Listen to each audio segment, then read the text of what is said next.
والصلاة والسلام على أهلها أما بعد فأعوذ بالله من الشيطان الرجيم بسم الله الرحمن الرحيم رضي الله عنهم ورضوا عنه صدق اللہ العظیم. میرے کارواں میں شامل کوئی کم نظر نہیں، میرے کارواں میں شامل کوئی کم نظر نہیں، جو کٹ نہ سکے عظمت صحابہ پر وہ میرا ہم سفر نہیں. قرآن پڑھ کر دیکھ ذرا ہے فرض کرام صحابہ کا. نبیوں کے بعد اس دنیا میں آنا ہے مقام صحابہ کا. دین کے اوپر جانے دی یہ تھا اسلام صحابہ کا. کچھ بدبخت یہ سمجھتے ہیں کہ ایمان ہے خام صحابہ کا. اے بدبخت ان پر تنقید نہ کر، تو دیکھ امام صحابہ کا. بدبخت و ظالم کیا سمجھے بالا ہے باپ صحابہ کا. مجھ کو ہے ناز امین اس پر کہ میں ہوں غلام صحابہ کا.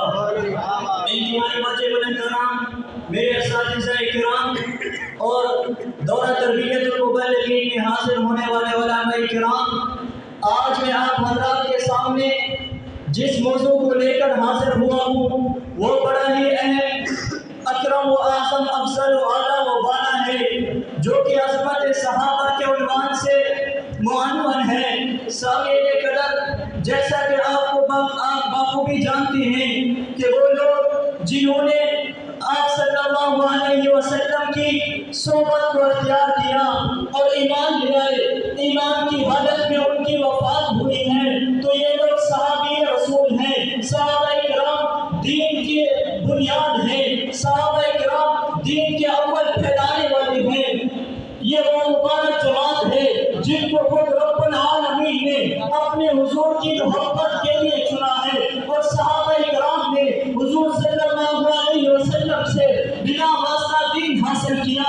انہوں نے دین ہم تک پہنچایا ہے. پھر رب کائنات نے قرآن مجید کے اندر ان مقدس ہستیوں کا تذکرہ کیا ہے. ایک آیات کے اندر نہیں، دو آیاتوں کے اندر نہیں، 5 آیات کے اندر نہیں، 10 آیاتوں کے اندر نہیں، 100 آیات کے اندر نہیں، بلکہ 450 کے اوپر آیاتوں میں ان مقدس ہستیوں کا تذکرہ کیا ہے. رب کائنات نے کہا رضی اللہ عنہم ورضوا عنہ، میں ان سے راضی ہوں، یہ مجھ سے راضی کہہ رہے ہیں کہ میں ان سے راضی ہوں، یہ مجھ سے راضی ہے. بلکہ میں کہنا چاہتا ہوں کہ سارے قرآن کا نچوڑ صحابہ ہے، تمام انبیاء کی سیرتوں کا نچوڑ صحابہ ہے، پیغمبر کی مٹی زندگی کا نچوڑ صحابہ ہے، نبی کے اخلاق کا نچوڑ صحابہ ہے، نبی کے کردار کا نچوڑ صحابہ ہے، نبی کے گفتار کا نچوڑ صحابہ ہے. بلکہ میں اس سے ایک قدم اور آگے بڑھ کے کہتا ہوں کہ میرا محبوب رب کی ربوبیت کا خلاصہ ہے، اور صحابہ اکرام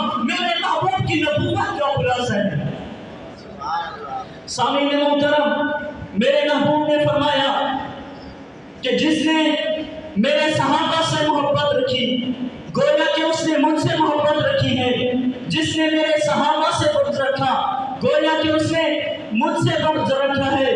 آج اگر کوئی شخص یہ کہتا ہے کہ میں صحابہ کرام کو نہیں مانتا، تو سن، تو صحابہ کرام کو نہیں مانتا تو نہ مان. ہم تجھ سے صحابہ کرام کو زبردستی منوانا بھی نہیں چاہتے. تو نہیں مانتا، نہ مان، تیرے ماننے کی کوئی حیثیت بھی نہیں ہے. اور آج اگر کہتا ہے کہ نعوذ باللہ میں صحابہ کرام سے نفرت کرتا ہوں، تو سن، یہ صحابہ کرام کوئی اتنے سستے نہیں ہے کہ ہر بھنگی اور جلسی کے حصے میں آ جائے. بلکہ میں کہنا چاہتا ہوں کہ صحابہ کرام زبان کے پکے اور قرآن کے سچے تھے. صحابہ کرام نے نبی کی آبرو کی خاطر، اسلام کی عظمت کی خاطر، اللہ کے پورے دین کو پوری دنیا میں پھیلانے کی خاطر اپنی بیوی کو بیوہ کروایا، اپنے بچوں کو یتیم کروایا، گھر سے بے گھر ہو کر، وطن سے بے وطن ہو کر اللہ کے پورے دین کو پوری دنیا کے اندر پھیلایا ہے. آج یہ وعدہ کر لو کہ انشاءاللہ جب تک ہم زندہ رہیں گے صحابہ کا دفاع کرتے رہیں گے.